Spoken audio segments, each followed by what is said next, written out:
apéro spécial Nets. Hello Brooklyn. Oh putain. Oh putain. Aïe aïe aïe. Oh là là là là là là. D'un côté ou de l'autre du pont en ce moment à New York, ça marche pas fort. Hein. Ouais. C'est qui le roi de New York? Je sais pas, c'est un bouffon sûrement. Oh là là là là, le ton il est donné. Comment ça va, Alex? Ouais, ça va, écoute. Ça va tranquille. Ça va, ouais, voilà, exactement. On essaye de faire passer le week-end. Exactement, et donc on vous accompagne tranquillou en espérant que vous allez bien. Si vous n'êtes pas fan des Nets, peut-être que ça doit aller. Si vous êtes fan de Brooklyn, ou au pétard, fallait qu'on en parle, hein, Alex. Ah bah là, pas le choix. Là, ils sont vraiment dans un slump. Oui. Hein, un slump de 10 matchs. Hein. Ça fait 10 matchs que KD est blessé. Une dizaine, tout ça fait, on va y revenir en détail, mais c'est vrai que ça... C'est peut-être une coïncidence. Hein. Peut-être c'est une coïncidence, hein, franchement. Est-ce on que... sait pas. Cause, effet, c'est causalité, ouais, on ne sait pas. Ce qui est sûr et certain, c'est qu'on va faire un gros apéro dans lequel on va devoir parler de plein de choses. Ce qui se passe sur le parquet à Brooklyn en ce moment, la blessure de KD dont tu viens de parler.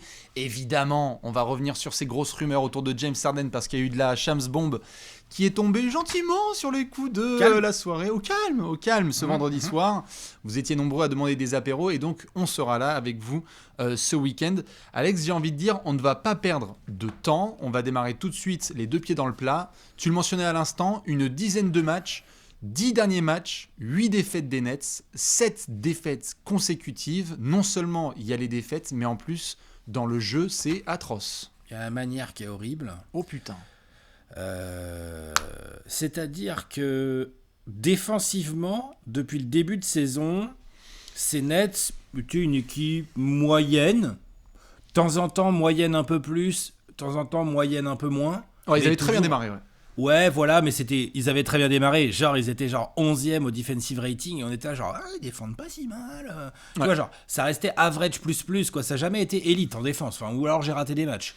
Ils ont eu une période où ils étaient genre, pendant un stretch, ils ont été top 5, mais c'était vraiment un stretch, quoi. Ah ouais, voilà, ouais, mais tu vois, mais c'est pas là-dessus vraiment que je les jugerais forcément. Non, bien sûr. Même si on peut en parler, parfois, ça manque de hustle, ça manque de...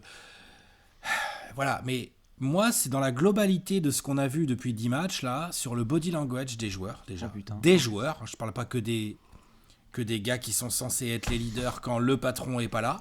Mm-hmm. Parce que c'est de ça dont on parle d'une équipe qui perd son meilleur joueur. Bien sûr.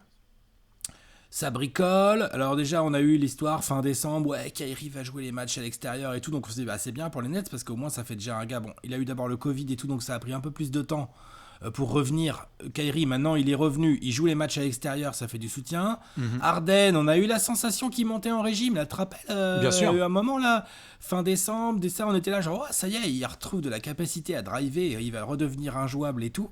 Mm-hmm. Bon... ça n'aura pas duré.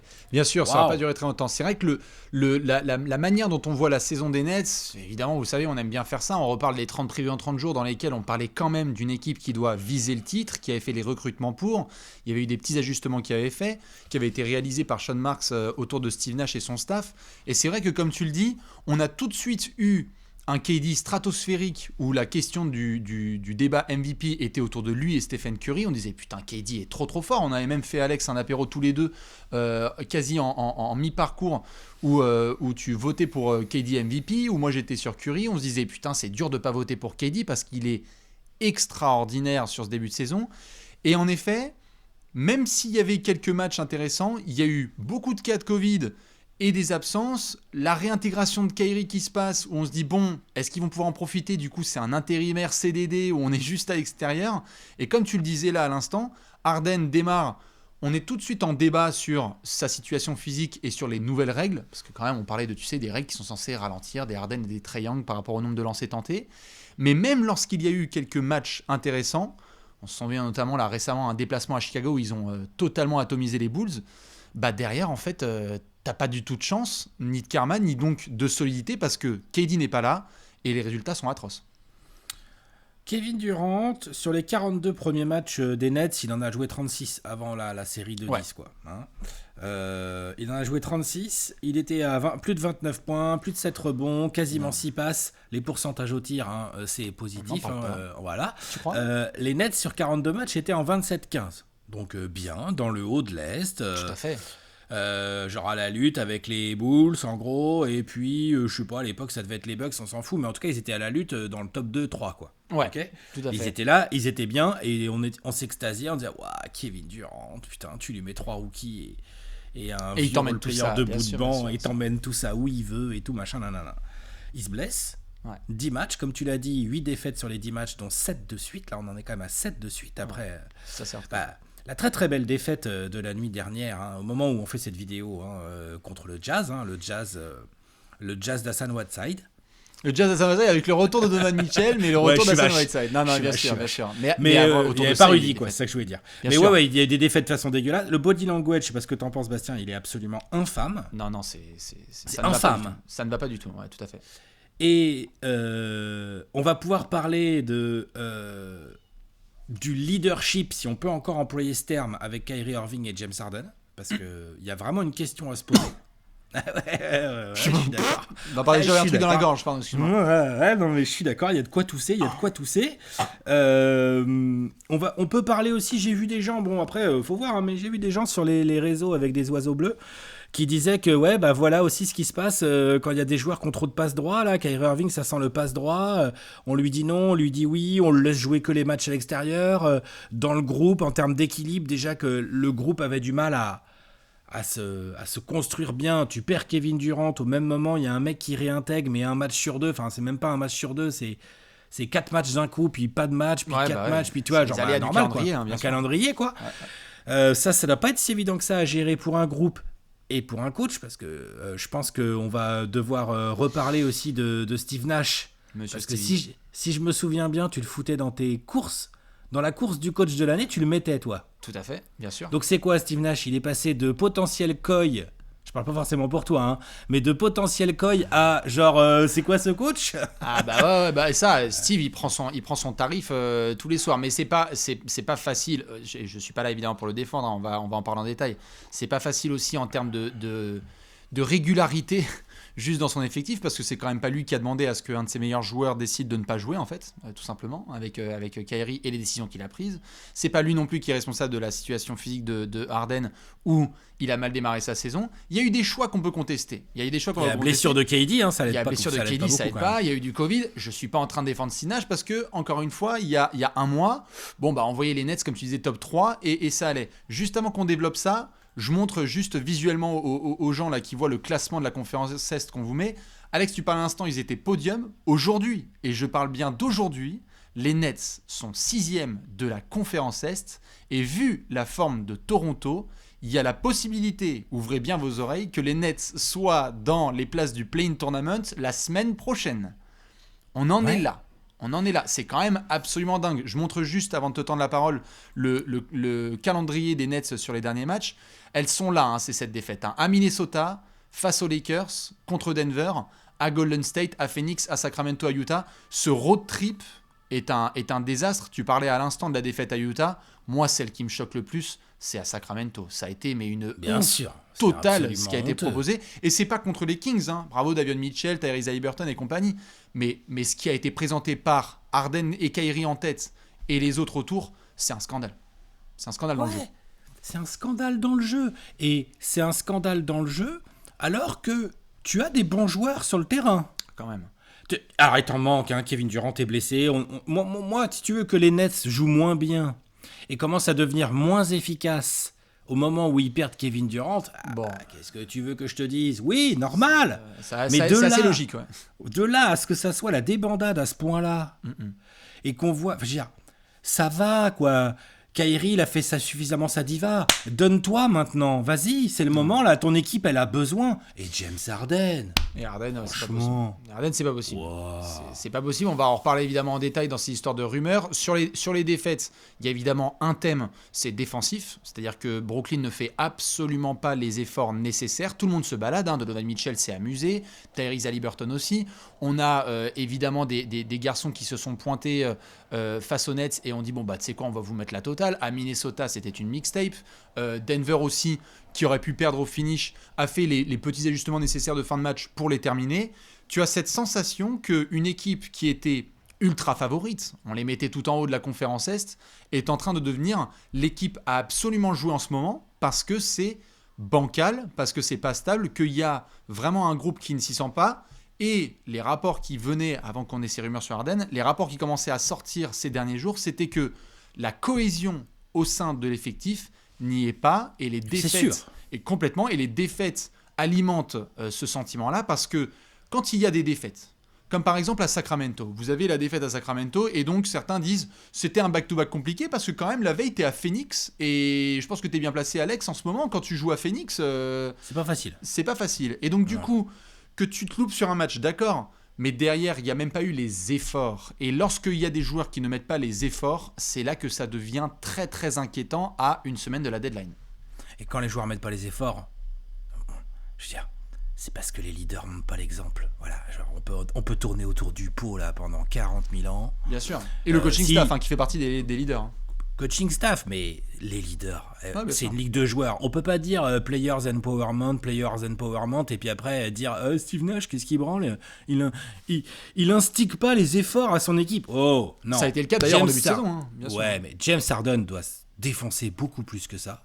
Kyrie Irving aussi. C'est pas le cas. Non, c'est pas le cas du tout. Et que ces deux-là, à la limite, deviennent pas comme ça en claquant des doigts des défenseurs élites et des hustlers de malades, tu sais, des gars qui se jettent au sol. Allez, ok, c'est pas forcément... Mais même en attaque, hein, je suis désolé. Ouais. Ça joue en marchant, Brooklyn. Ouais. Ça attaque en marchant. C'est hyper statique, ouais, complètement. C'est facile de défendre Brooklyn. Ouais, et ça, c'était pas du tout prévu parce que on repart de ce postulat où beaucoup ont vu évidemment ce qui s'était passé face aux Celtics au premier tour des playoffs, où il y avait ce fantasme. Parce que c'est un terme qui revient souvent avec ces nets, c'est qu'on est plus sur une équipe fantasme qu'une équipe réelle. Il y a un an et quelques jours, on a ce transfert de James Harden où le postulat, il est clair, on va avoir une des meilleures équipes offensives de l'histoire. Et on en voit quelques bribes. C'est-à-dire qu'on a quelques matchs où on a vu et KD, et Kyrie, et Harden jouer ensemble, et donc ils atomisent la concurrence. On attendait ce groupe-là. Alex, en un an de test, KD, Harden et Kyrie ont joué que 16 matchs ensemble. Il y en a un qui s'est blessé, puis ensuite c'était l'autre. Et quand la saison s'est terminée, qu'on a voulu la reprendre, il y a eu Kyrie qui ne pouvait pas jouer parce que, désolé, pas de vaccin. Puis ensuite, Harden était un peu blessé. Et là, c'est KD. Tu n'as aucun élément de régularité. Et on parle souvent, en effet, de ces histoires de leader. Et je te suis complètement. C'est que là, tu vois que KD n'est pas là et que ça part en couille. Parce que quand KD était là et qu'on avait le stretch début décembre où il y avait des cas de Covid, c'était extraordinaire. Brooklyn, en termes d'efforts, on a eu des matchs où, comme tu le disais tout à l'heure, KD prenait 2 poteaux, 3 rookies et un remplaçant de dernière minute. Et ça se défonçait. Parce que dans tout ce groupe, il y a des Kessler Edwards, des Day'Ron Sharpe et d'autres. Ouais. Il y a des jeunes qui demandent que ça, que de suivre le leader. Hein. Et ça se donne avec KD, ça s'est donné. Mais là, dans ce schéma-là, ça marche pas. Parce que KD, lui, quand il rentre sur le terrain, il se défonce. Ah, bien sûr. C'est un bowler, KD. Ouais. C'est pas une... je préfère rien diva. Dire. Bien sûr. Bah, c'est pas une diva. Ils me rendent ouf, moi. Moi, Kyrie et Harden, ils me rendent ouf. Parce que avoir autant de talent dans les mains et être aussi faiblard psychologiquement... du coup ça devient dur le sport de haut niveau. Ouais, je suis désolé. Ça devient dur parce que bien sûr. Ils se font avoir parce qu'ils sont pas assez durs quoi. Et KD, il doit regarder ça, il doit être waouh. Il doit se dire, tu sais quoi, il doit se dire vas-y, tiens, Daryl Morey, il doit envoyer des SMS à Daryl Morey. Vas-y. Prends Harden, s'il te plaît. Ça, évidemment, on va y venir parce que les histoires de Harden sont très troublantes.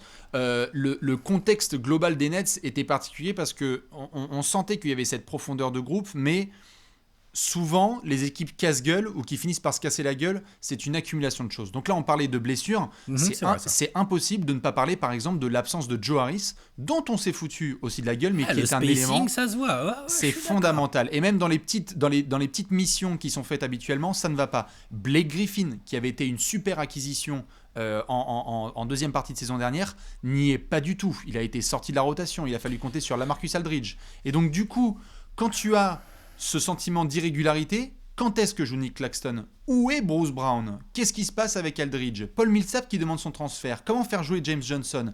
Patty Mills qui était demandé en tant que joueur de banc et qui devait juste contribuer avec ses points.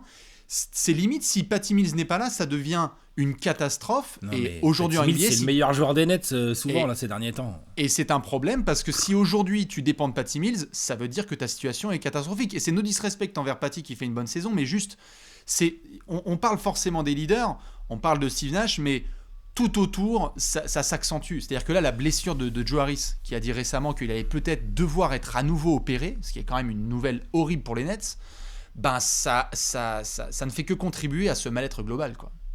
C'est très négatif. Et le timing, là, Alex, est vraiment mauvais parce que on est dans cette série de 7 défaites, tu es à quelques jours de la trade deadline, et il y a eu cette bombe qui a été balancée par Shams Charania hier soir, vendredi. Ouais. Juste pour finir sur ce que tu dis avant d'enchaîner sur la bombe, mais parce que Nash est noyé. C'est-à-dire que on a la sensation, tout à l'heure je rigolais, mais on a quand même cette sensation que Kevin Durant, à lui tout seul, presque, couvrait énormément de manques. C'est le cas. Et que du moment où il s'est blessé, leadership catastrophique derrière lui, catastrophique. Des jeunes, parce que moi je suis d'accord, hein, tu as cité Kessler Edwards, tu as cité Cam Thomas, rien que ces deux-là déjà, très bons rookies. Les deux, dans leur style. Des mecs qui ont envie de se défoncer, avec du physique, avec des vraies qualités, de mecs qui peuvent faire des vraies carrières en NBA pour moi. Bien sûr, les deux. Sûr. Et après, on verra pour les autres. Deron Sharp, pourquoi pas, tout à fait d'accord. Je le mettrais peut-être un poil en dessous, moi, que Cam Thomas et Kessler. Mais, bien sûr. Mais à discuter. Mais en tout cas, c'est des bons rookies. David Junior aussi, hein. Ouais, tout à fait. Et ça se voit que c'est des mecs qui demandent que ça, en fait, que de se faire emmener par un gars qu'en veut, quoi. Ouais. Et c'est là où j'en veux beaucoup à Kyrie et à Harden. Sur le point de vue tactique, j'en veux à Steve Nash parce que tu l'as dit, quoi, les utilisations sont cheloues. Les systèmes offensifs, c'est quoi les systèmes offensifs en fait finalement Vas-y Kyrie, vas-y. On fait confiance. Essaye de jouer sans ballon. Essaye de jouer sans ballon pour voir. Ouais, c'est pas mal. C'est compliqué, c'est sûr. Pas ouf. Mais l'année dernière, pourtant, l'attaque qui était mise en place avait été vachement louée parce que c'était pas uniquement on donne la balle à KD, on se démerde.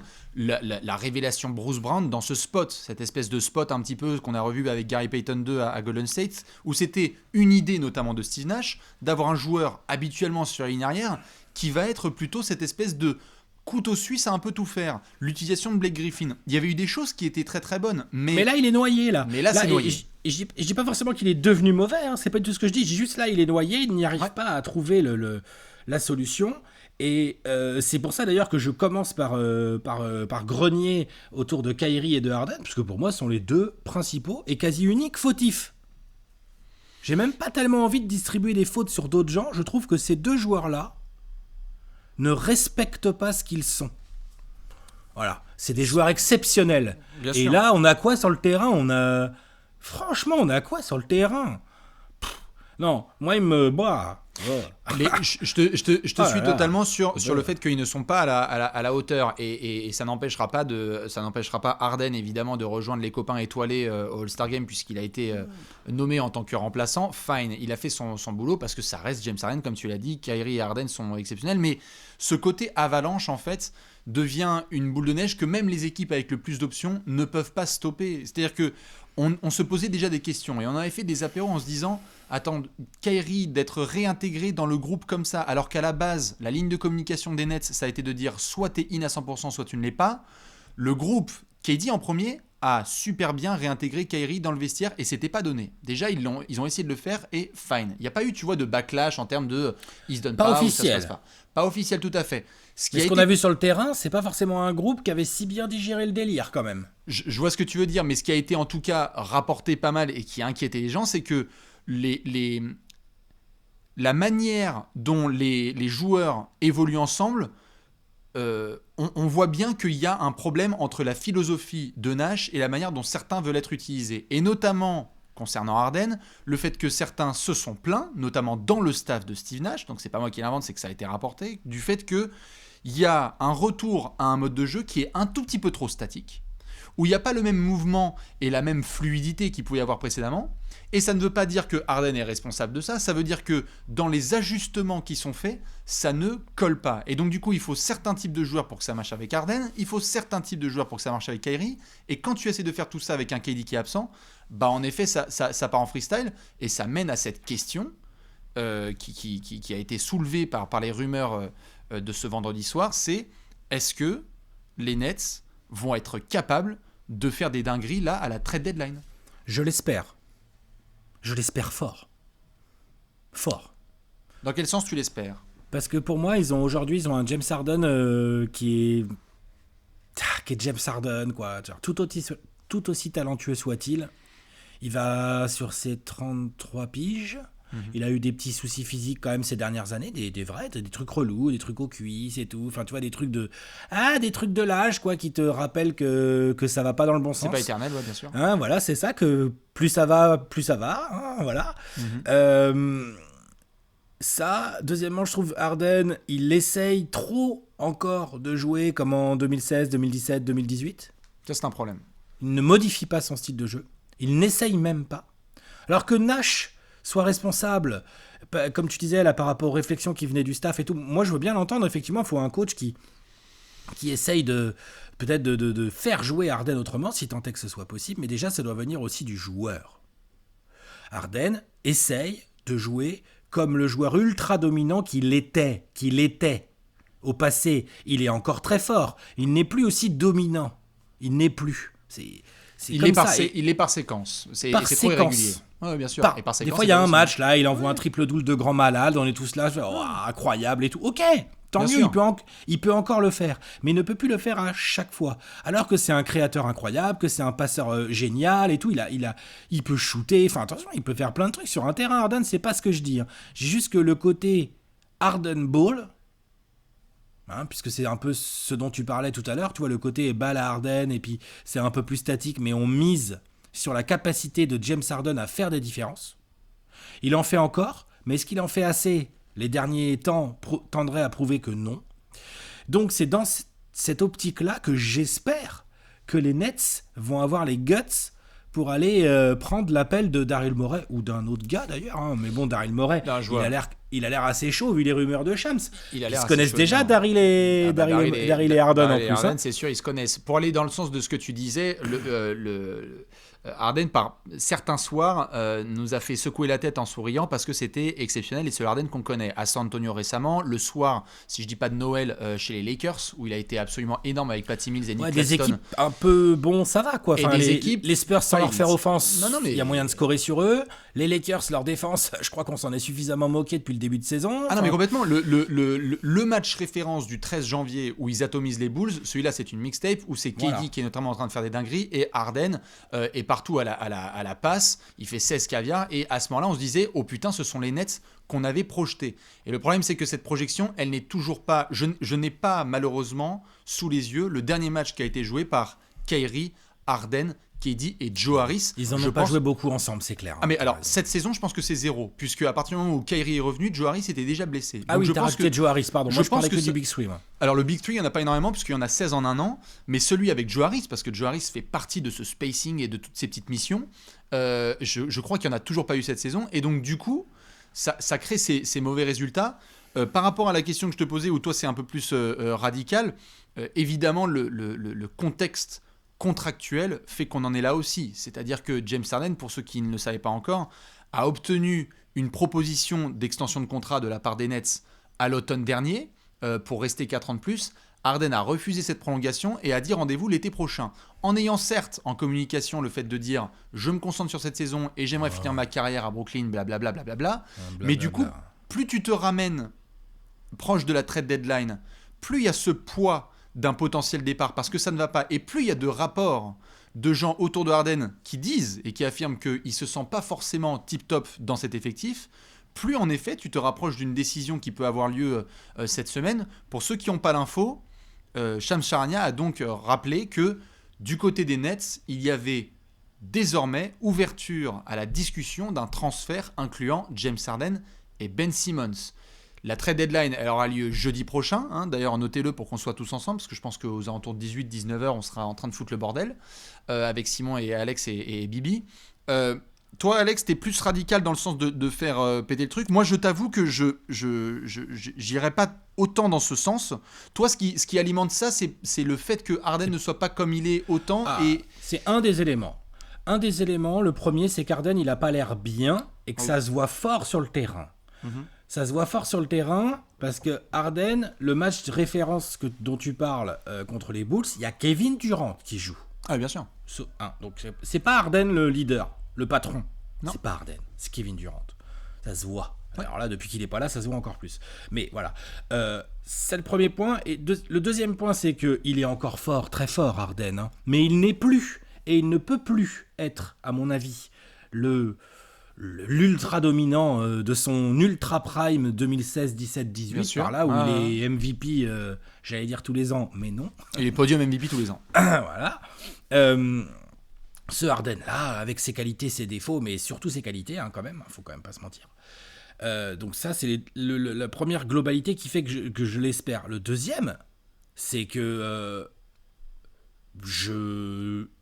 comme ça sur le papier, je déteste pas le fit Ben Simmons au milieu de Kyrie et de KD. Ça, je comprends. Sur le papier. Alors après, attention, hein, voilà, là c'est vraiment du papier, mais sur le papier, ramener un 6'9", 6'10", qui sait tout faire en défense, qui est athlétique de ouf, qui est jeune, et qui clairement peut un peu porter la balle, mais il va quand même pas commencer à vouloir scorer devant Kyrie et KD.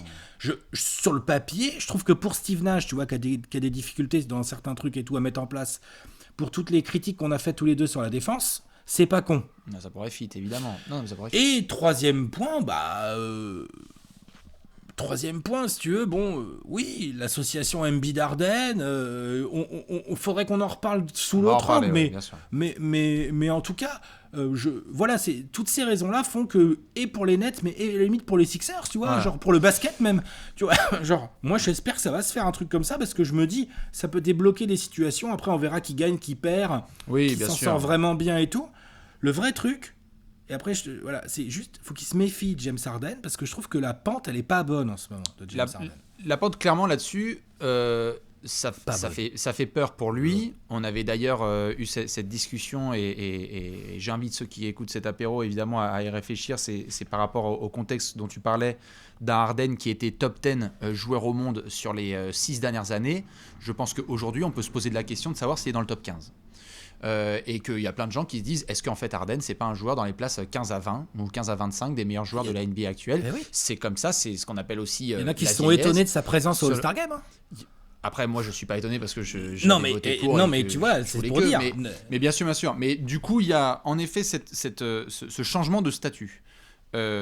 Harden est en train de suivre une courbe qui n'est pas très très rassurante, parce que à son âge, plus sa condition physique et son style de jeu, fait que beaucoup se disent, est-ce qu'on est en train de voir un joueur qui va mal vieillir, entre guillemets? C'est-à-dire, on a vu d'autres joueurs, dont un copain qui connaît à OKC, bien sûr.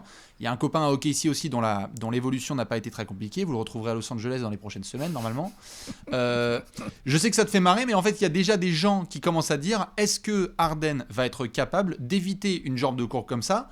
Je sais que ça peut en choquer certains, mais il y a déjà des gens aux États-Unis que je citerai ou ne citerai pas. Vous pouvez écouter le dernier podcast de Zach Lowe, où ça parle du fait que Harden, dans 3 à 4 ans, on en parle d'un contrat comme le contrat de John Wall ou de Westbrook. On verra ce que ça donne. On verra ce que ça donne. Moi, je ne pense pas, mais on verra ce que ça donne. Ce qui est sûr, c'est que par rapport à tout ce que tu mentionnes, moi, je le comprends. De mon point de vue et du point de vue des Nets, il y a ces certitudes suivantes. Harden, s'il est cet été agent libre, il y a la possibilité de demander un très gros contrat. Et on ne sait pas ce que pourrait demander Harden. C'est-à-dire que si ça se trouve, il peut demander une prolongation max, et il y a de l'incertitude au fait de donner un contrat max à James Harden. Moi, je suis totalement en ligne avec ça. C'est-à-dire, est-ce qu'aujourd'hui, je donne une prolongation qui, je rappelle, peut aller jusqu'à 224 millions de dollars sur 4 ans avec Harden. Donc c'est 60 millions l'année. Moi, je ne les mets jamais. Je les mets jamais. Et je pense qu'il y a de la réflexion du côté de Brooklyn qui alimente ces rumeurs. Maintenant, moi, je ne peux pas m'empêcher, je t'avoue, un petit peu en contraste avec ce que tu disais, de vouloir en fait conserver ce groupe pour plusieurs raisons. La première, c'est qu'il y a cette certitude apparemment chez le Big Three et chez le management que lorsque ces gars sont sur le terrain, même si on n'a pas eu un sample assez gros, ils sont persuadés qu'ils peuvent rouler sur la concurrence. Et je pense qu'en effet, si KD, Kyrie et Harden sont ensemble sur le terrain, eh bien, on va retrouver la hiérarchie qu'on est censé avoir dans la conférence Est. Est-ce que c'est un pari qui est sûr et certain? Non, de par la situation physique des 3 garçons. Kyrie, on a à peine parlé, c'est un mec qui a quand même acté là, le fait qu'il n'avait joué aucun match à domicile cette saison, de par ses choix. Harden, on espère que physiquement ça va aller. KD, un truc au genou comme ça fait flipper. Et lui aussi, il revient pas non plus de 4 ans. Pas un petit jeune non plus. Hein. Tout à fait, il a eu des grosses blessures. Donc le postulat des Nets, c'est de se dire, lorsque nous on joue avec ces gars-là, on est injouable et je peux les croire. C'est ce qui fait que je pense, c'est mon avis, mais qu'il y aura peut-être pas de transfert là à la trade deadline avec Ben Simmons. Maintenant, on est plus sur une équipe what if qu'autre chose. Et c'est ça qui me fait flipper, c'est que si ça se trouve, Alex, on va faire des apéros dans quelques années, on va se dire, tu t'en souviens de ce projet Nets avec Kyrie, KD et Harden, et en fait c'était une équipe sur le papier qui aurait dû rouler sur tout le monde, mais qui ne l'a jamais fait de par un contexte qui était incroyable. Par les Hornets. Ça, je sais pas. Mais, non, mais je t'avoue que je garderai l'effectif parce qu'il y a cette promesse en fait. Moi je comprends le côté promesse, mais on est dans un milieu, la NBA, qui va tellement vite. Mais bien sûr, comment tu peux baser ça sur des promesses ? Surtout qu'en plus, si tant est que tu arrives à les avoir tous les trois en forme, si tant est que ça soit possible, t'es pas sûr de fumer tout le monde. Faut pas exagérer non plus. Après, faut le faire sur le terrain. T'as des joueurs extraordinaires, mais il faut réussir à avoir tout le monde.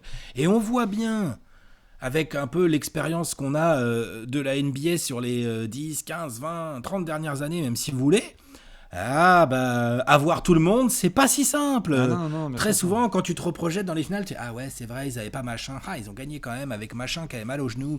Machin, tu te rappelles, il jouait sur une cheville et tout. Ouais, c'est ça, le sport de haut niveau aussi. Il y a des aléas, il faut les gérer. Et c'est dans la tête. Dans la tête, dans la stabilité. Dans la tête, moi. Non, bien sûr. Là, on n'y est pas. Et c'est ce qui fait qu'il y a des doutes. J'ai l'impression que, in fine, rien ne se passera sans l'aval de KD. C'est normal. C'est le patron de cette franchise. Mais je veux dire par là, c'est que souvent on oublie cet élément parce que l'acquisition de Harden, elle se fait de par la validation de KD. Et donc je me demande si là, dans le temps aussi court qu'on a de réflexion, est-ce que un transfert de Harden après tout ce qui a été quand même bazardé, je veux dire Jarrett Allen et compagnie, attention, c'est quand même un transfert énorme qu'il y a eu il y a un an.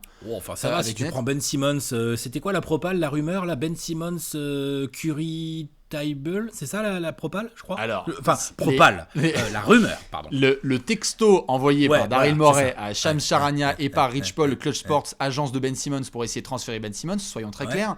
C'est notamment d'essayer d'inclure du soit Tyrese Maxey, soit du Matisse Thybulle, du Seth Curry, etc.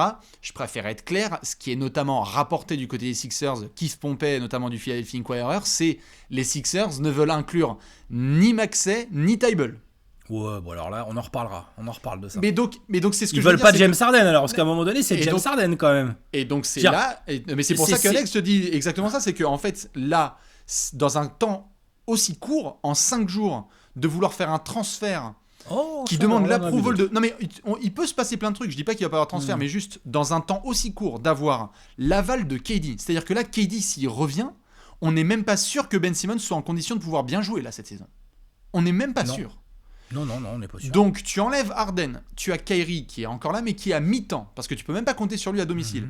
Et tu dois essayer d'intégrer Ben Simmons et d'autres garçons dans l'effectif. Moi, j'y crois pas. D'accord. Moi, j'avoue que si les Nets faisaient ça, je me dirais, mais soit ça a été approuvé par KD, et à ce moment-là, on va apprendre des trucs de dingo sur la relation KD, Harden et Kyrie ces derniers mois. Ouais, ça c'est possible. Et c'est possible. Et c'est totalement là, ça possible. sent quand même pas le groupe qui respire la convivialité. Excuse-moi, mais vraiment. Chacun pense à sa gueule, et ce qui fait aussi... exactement. Il y en a qui pensent à sa gueule, du fait que notamment Kyrie a pensé à lui, et c'était son droit, mais KD, je pense, a pas mal ronchonné en disant... Mec, il a pris sur lui. Il a pris sur lui, on a dit. Il a pris énormément sur lui, KD. Et il a dit, tu sais quoi, on va se débrouiller avec Harden, et ensuite tu vas revenir. Et malheureusement, quand Kyrie dit en premier, moi je vais faire que comme ça parce que c'est à ma sauce, et que Harden dit, moi je vais faire que comme ça, c'est à ma sauce, KD peut être très vite saoulé. Et peut-être que le retour, là, d'un KD prochainement, pourrait dire, les gars, on rappelle c'est quoi la priorité, c'est qu'on aille chercher le titre. Parce que si en plus, Alex, on a un transfert de Harden, qui à la base quand même est venu pour un objectif, c'est que KD, tous les mois de juin, il est peinard. Il a la bagouze. Kyrie, il a la bagouze. Si là, Harden, il est transféré, je veux dire, c'est un aveu de défaite, mais de total, quoi. Sur un projet. Et du clan Harden aussi, pas que des Nets. Harden. Bien sûr. Bien sûr, du clan Harden aussi. Et d'ailleurs, pour aller dans cette continuité-là, faut qu'il se méfie aussi de ça, James Harden, parce que James Harden, 33 ans, avec le niveau de jeu qu'il propose là, sur décembre-janvier, quand il arrive à Philadelphie, il c'est pas son équipe. C'est l'équipe d'un certain Joel, on est d'accord ou pas? Parce qu'il y a un certain Joel, il joue un peu à un niveau de MVP, lui. D'accord? Et, pardon, mais Joel, pour bien s'exprimer, il a besoin de quelle zone du terrain? De la putain de raquette. C'est pour ça que l'association Harden-Embiid... faut voir, attends, il s'est posé un écran aussi, Joel. Non, mais... Harden, il sait faire des pures passes. On va y venir. Embiid, il fait des bonnes passes aussi. Non, mais bien sûr.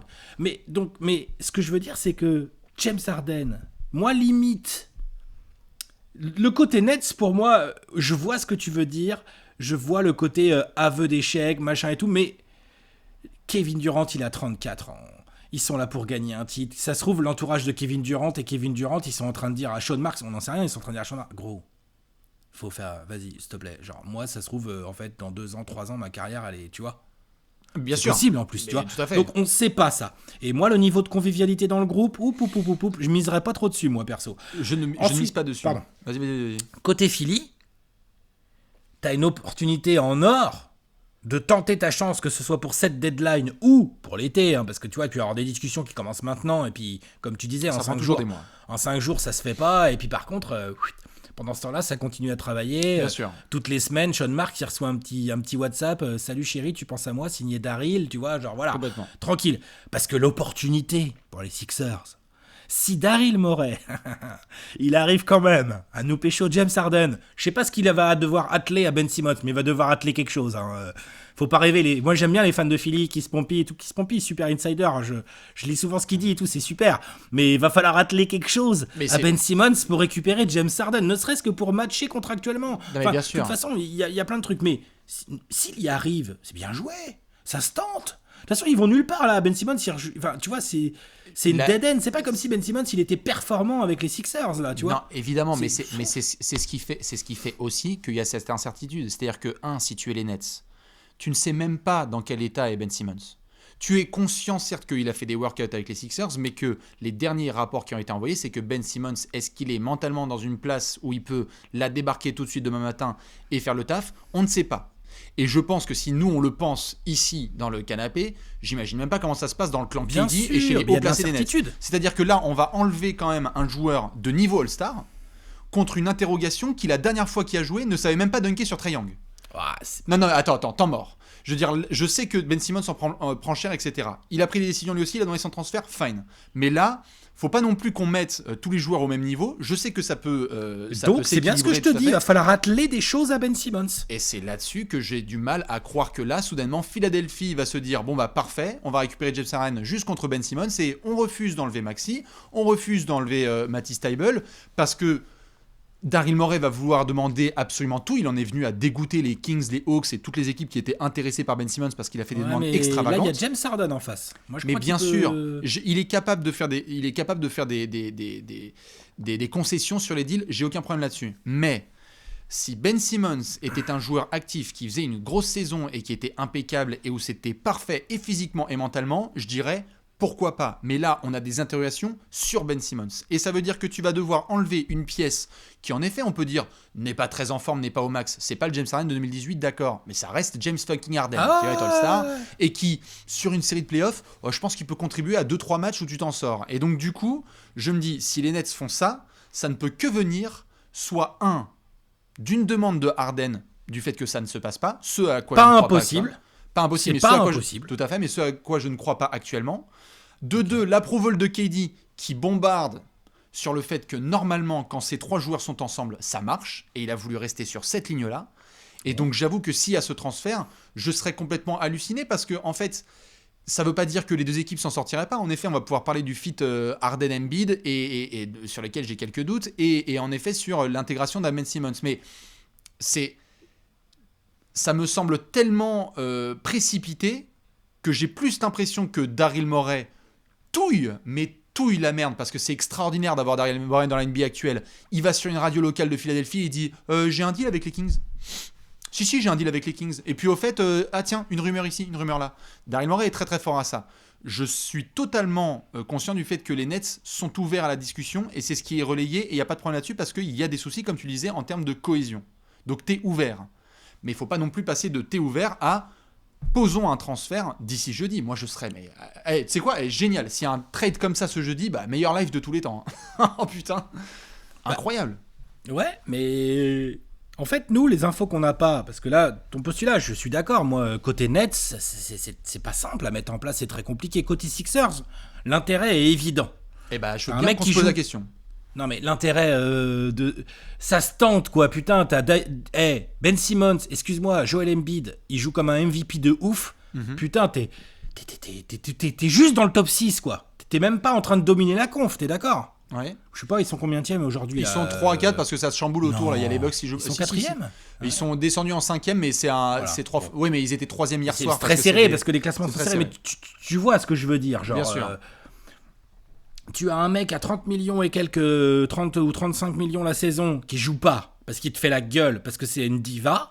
Bon, c'est vrai, Ben Simmons, franchement, il se comporte, c'est catastrophique comment il se comporte. Du coup, Daryl Morey, il veut pas se laisser faire, mais ça crée quand même un souci, c'est un problème. Complètement. Qu'ils vont pas pouvoir éternellement avoir 35 millions sur un mec de 26 ans qui servent à rien, quoi. Non, complètement. C'est pas possible, ça.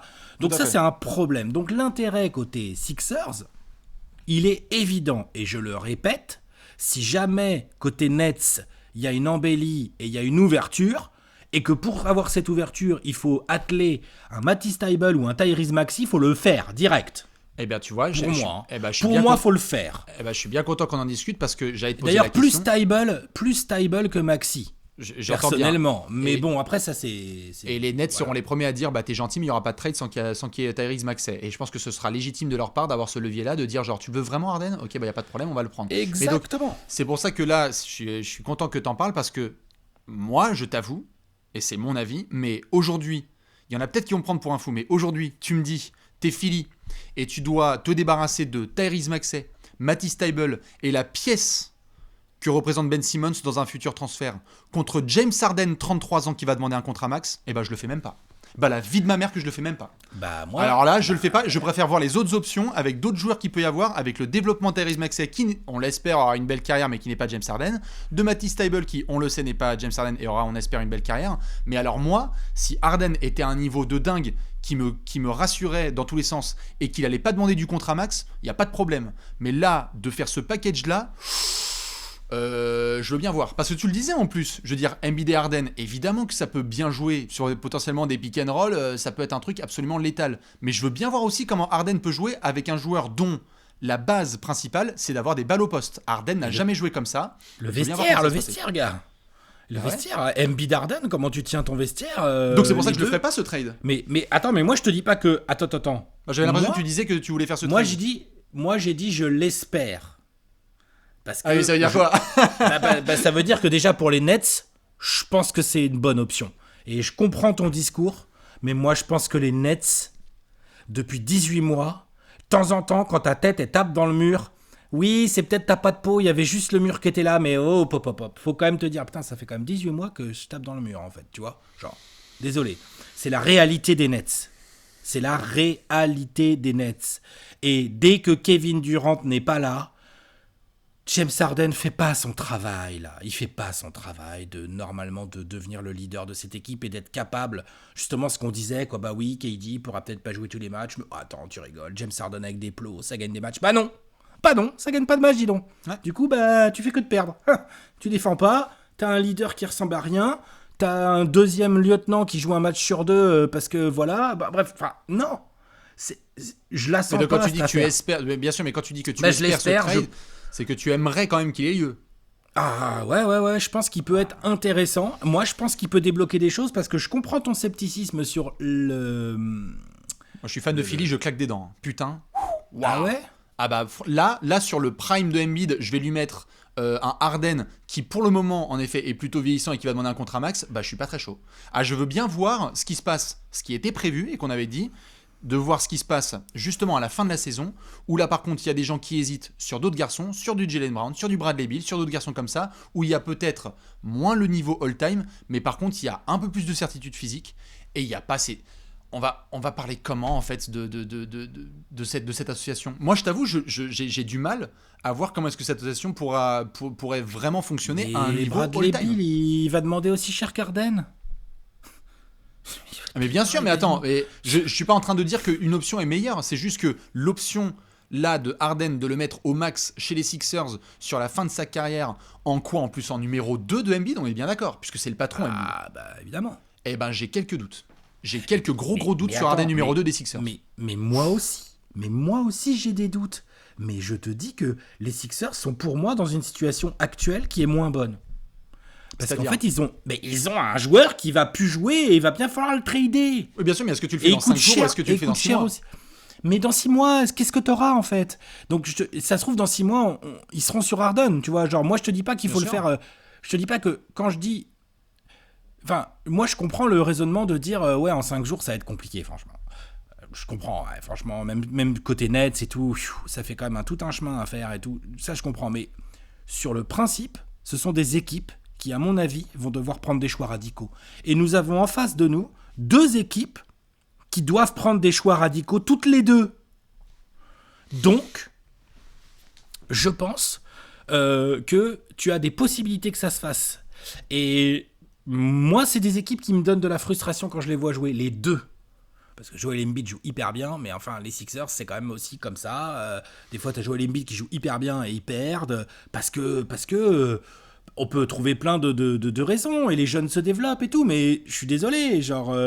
c'est quoi, Embiid, il peut pas continuer à jouer avec une équipe, il faut un mec plus fort avec lui là. Ah, bien sûr, bien sûr. C'était censé être Ben Simmons, bon, t'es d'accord avec moi, ça sera plus le cas. Ça sera plus jamais le cas. Alors là, faudrait vraiment qu'il se passe un truc de ouf, t'es d'accord? Ça ne se passera plus jamais. Donc, partant de ce postulat, je me dis que les Sixers vont devoir prendre une opportunité dans laquelle il y aura du risque.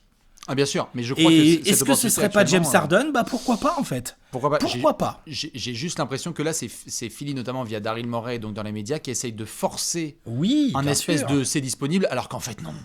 Alors qu'en fait là si c'est vraiment disponible, c'est qu'on va le savoir très vite et qu'en effet ça va exploser dans les prochains jours.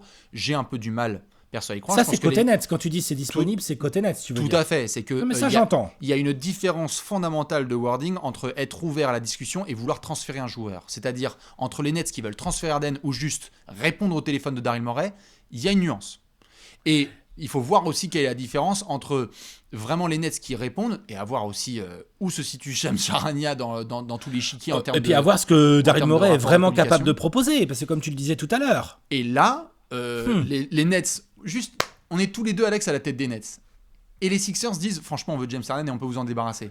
Moi, je veux Ben Simmons, Seth Curry et idéalement Tyrese Maxey. Moi, je ne réponds pas au téléphone s'il n'y a pas Ben Simmons, Tyrese Maxey et Matisse Thybulle. Et j'ai le droit de demander ça. Je dis bah tu veux James Harden et si t'es Daryl Morey, tu vas dire du coup débrouillez-vous avec Harden en fin de saison qui va demander un contrat max. Et mais toi tu vas dire débrouille-toi avec Ben Simmons. Débrouille-toi avec Ben Simmons parce qu'en fait t'auras jamais une bonne exactement. Donc t'auras jamais une aussi bonne contrepartie. Donc du coup on peut se claquer la tête. Il y a un moment où j'ai du mal à voir Daryl Morey dire ah bah non je vais pas lâcher tout ça. Et alors si Daryl Morey lâche tout ça, et alors là je me lève. J'appelle Sean Marks et je lui dis mec, masterclass. Parce que là, il récupère ça. Mais alors les Nets, c'est formidable. C'est formidable s'il récupère tout ça. Mais je vois tellement pas Daryl Morey lâcher de telles pièces. Peut-être pas, je suis d'accord. Mais tu reconnaîtras que là, sur l'évolution récente du climat et de l'atmosphère entre les Sixers et Ben Simmons, s'il y a ne serait-ce que 2 mois, on t'avait dit... Tu sais que il pourrait peut-être essayer de pécho de James Harden. C'est un banco. Tu te dis, attends, tu peux te débarrasser. Côté Sixers, je veux dire, tu te débarrasses. Ça doit quand même être un poids, quoi. Déjà, c'est un poids sportif dans le sens de par son absence. Hein? Oui, quand même, il rend l'effectif moins bon par son absence. On peut me dire ce qu'on veut, mais c'est une réalité. Bien sûr. Et après, oui, évidemment, tu prends le risque d'avoir un ancien MVP un peu diva qui va vouloir un énorme salaire à l'été. Mais est-ce que c'est un si moins grand risque que d'avoir un Ben Simmons encore là pour 4 ans qui joue pas, qui fait la gueule et qui devient de plus en plus compliqué à trader parce que moi je suis pas de ceux qui croient qu'il va être tellement plus facile à trader cet été, tu vois. Genre, Non, bien sûr, bien sûr, bien sûr. Je suis d'accord, hein, tout ça, c'est pas terrible, hein, mais... c'est chaud, c'est ce qui fait que ces équipes sont de haut mur. Je rappelle évidemment que les Sixers et les Nets sont dans la même division. Donc, du coup, lorsqu'il est question de renforcer un effectif copain qu'on va rencontrer 4 fois dans la même saison et potentiellement en playoff, il y a des égos qui rentrent en compte. La petite série de playoffs Nets-Sixers, s'ils font ce trade là. Tu sais que le play-in tournament Nets-Sixers, pop. Ouais, c'est ça. S'ils font ce trade là, t'imagines toi Ben Simmons qui rejoue les Sixers, Harden qui rejoue les Nets. C'est ce qui fait que certains ont vu notamment l'excellent papier que vous pouvez lire de Ramona Shelburne qui expliquait que récemment, certains en font des théories du complot, c'est que récemment que Ben Simmons s'est fait vacciner alors qu'il est refusé jusque-là. Donc à voir si c'est dans le cadre de jouer à Brooklyn. Pour jouer à Brooklyn, il y en a plein qui font les mecs qui cherchent. C'est génial. C'est quel journaliste qui a fait les poubelles de Ben Simmons alors du coup pour trouver le vaccin? Ça voilà. Putain, sans déconner. Et puis quel vaccin c'est, on sait pas. Voilà. Ce qui est sûr, c'est qu'il y a cet aspect aussi d'équipe de la même division. On rappelle aussi qu'il y a quand même 1 an et demi, lorsque Harden était en demande de transfert à Houston, le deal des Sixers, il était sur la table. Le deal Ben Simmons, Matty Stiebel, Danny Green, Mike Scott, etc. Je pense que Sean Marks l'a aussi en tête et je me demande s'il demandera moins. Tu vois, je pense que ce sera le premier à dire genre c'était ça le deal il y a 1 an et demi. Tiens, c'est marrant, il a pris une petite plus-value quand même, hein, parce que James Harden maintenant il est dans mes mini-mines. Ouais. Donc je pense qu'il va demander la maison et toute la maison quoi. Et là-dessus, si Daryl Morey lâche, mais je suis chaud pour un trade. Il y a un dernier paramètre, tu vois, moi Sean Marks, il a montré qu'il avait du nez depuis qu'il a pris les commandes des Nets. C'est vrai, on peut pas lui enlever ça. Et ben peut-être que son pif lui dit hop, genre moi, Sean Marks, je vais devoir finir un énorme contrat à James Harden ou le perdre contre rien. Je sais pas si peut-être que j'ai pas envie. Contre rien ou pas autant que ce que je voudrais quoi. Tu vois ce que je veux dire? Si les Nets je sais que c'est beaucoup de si. Hein. Si les Nets se rabibochent et qu'ils se retrouvent tous les trois et que l'objectif, parce que l'objectif in fine c'est de remporter un titre. Les Nets veulent remporter un titre. S'ils ont cette capacité là et qu'ils vont jusqu'au bout, vas-y, Harden il se barre, il fait ce qu'il veut, c'est bon, on l'a la bannière. On l'a. KD a ramené un titre à New York du côté des Nets, basta. Et à ce moment-là, Harden ira faire ses dingueries avec Embiid, ok. Là où c'est en effet où je te suis, où c'est tendu, c'est si en effet les trois se ramènent, il s'est rien passé là et donc sur les playoffs ça capoute et que du coup tu remportes pas les finales. Et là Harden part contre Peanuts. Là en effet ça peut être une vraie problématique. Mais l'objectif ça reste le titre. Je ne crois pas que là en échangeant Ben Simmons contre James Harden tu augmentes tes chances. Je crois pas. Ça, je veux bien le comprendre. D'ailleurs pour moi la seule possibilité où Tessie y passe c'est avec le gros si, c'est si Kevin Durant est à 100% quand tu arrives en playoff. Point barre. Point barre. Et il est là tout le problème des Nets. C'est que si Kevin Durant n'est pas à 100%, en fait, ils ont beau avoir des joueurs de ouf et tout. Si Kevin Durant n'est pas à 100%, t'as limite l'impression qu'il n'y a pas d'équipe, quoi. C'est fou. On va dire que je reste à bord du wagon Nets dans le sens où je ne pense pas qu'il va y avoir d'immenses mouvements là d'ici la trade deadline, mais peut-être. Et je pense surtout que là ils sont en train c'est la bête blessée qui est en train de saigner, donc tout le monde en profite, mais je pense qu'on va discuter différemment mi-mars si on a en effet KD qui revient, qu'on a la possibilité d'avoir plusieurs matchs de KD, Harden et Kyrie si Harden ne porte pas le maillot des Sixers et c'est possible ça. C'est possible, mais c'est vrai que c'est non mais c'est possible, mais il va falloir un KD à 100% parce qu'en fait le truc c'est que ils ont 3 superstars même, mais ils ont qu'un seul patron en fait. Ah bah ça c'est sûr. Ouais, mais moi je pensais quand même, tu vois, moi c'est là où je suis le plus déçu peut-être. Je pensais quand même qu'un Harden, moi je le pensais vraiment quand je disais Harden avec un bout de Kyrie et puis 4 ou 5 role-players, ça gagne des matchs. Avec qui ça moi je le pensais vraiment. Ah oui, gagner des matchs, oui, mais en termes de leadership. Ouais, mais ça gagnait au moins, tu t'en fous, c'est toujours plus facile du coup, tu vois, tu prends quelques wins. Sacramento, tu gagnes. Pas Donovan, le Jazz avec Donovan, mais sans Rudy, sans machin, tu bricoles, tu peux peut-être arracher un truc parce que t'as du talent, quoi, parce bien que sûr. T'es bon. Là, il était absent. Bien sûr. Non, là, il était absent de ce match, mais les précédents. Il était absent contre le Jazz, oui, je dis. Il était absent contre. Non, mais oui, je veux dire par là. C'est Kyrie qui a pas assumé trop son délire aussi non plus. Enfin, tout à fait. Non, mais à Sacramento, c'est impossible de laisser passer ce genre de match. Je rappelle que ce dimanche, ce dimanche, 21h30, fin de road trip à Denver. Fin de road trip à Denver pour nos amis de Sacramento. Lapsus révélateur.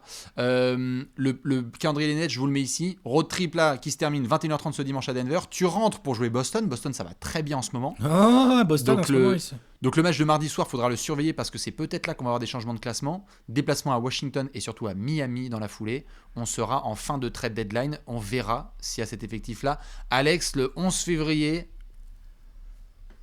Harden, il porte quel maillot ? Non, je pense qu'il portera encore celui des Nets. Ouais, on est d'accord, quand même. Non, je pense, ouais, non, mais j'ai expliqué mon point de vue, mais je reste réaliste par rapport à ce qu'est la Objectif. NBA quand même, quoi, tu vois. Objectif, pas réaliste. Tu restes objectif. C'est pas... tu es complètement objectif. Bien Moi, sûr, je pense bien aussi sûr, que ça va rester. J'espère. Mais que ça va surtout bien animer ces prochains jours. Dans tous les cas, dites-nous ce que vous en pensez de tout ça, de cette rumeur James Harden, de ce que vous changeriez, vous, du côté de Brooklyn. On va suivre le retour de KD, on va suivre les infos autour de Joe Harris. Alex, je te laisse avec le mot de la fin. Le mot de la fin, c'est vive la NBA, quoi. Quel beau spectacle, quelle belle télé-réalité. La meilleure au monde. On vous fait des bisous, bon courage aux fans des Nets et à très vite dans d'autres apéros. À la prochaine. Ciao. Ciao.